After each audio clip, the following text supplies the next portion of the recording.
Saya kasih tahu ya, kenapa saya sama sekali tidak suka dengan Densu di podcastnya tersebut, selalu mengungkit masalah.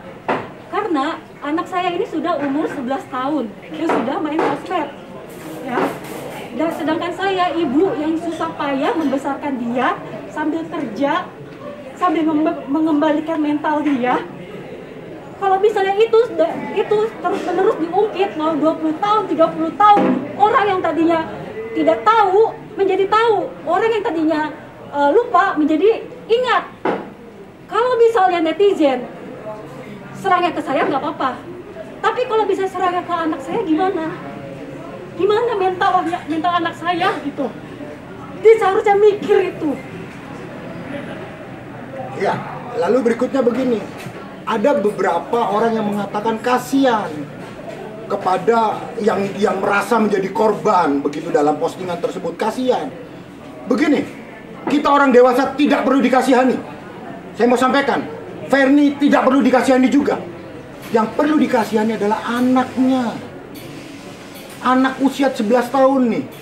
Sampai hari ini Ferni masih berjuang untuk membuktikan siapa sih ayahnya. Nah, dari perjuangan itu tersebutlah, apakah salah seorang ibu ini ingin melakukan tes DNA tersebut? Sekali lagi, bukan mempertanyakan hasil yang pertama, tetapi untuk lebih meyakinkan begitu, dan tidak menyerang kepada pihak siapapun. Sekali lagi, Ferni tidak perlu dikasihani.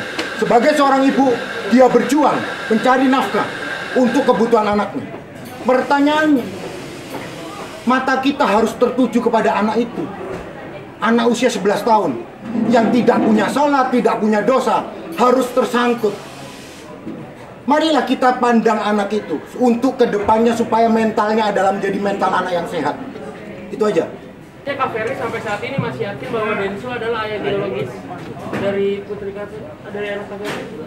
Nah, sekarang gini, aku mau ngomong ya.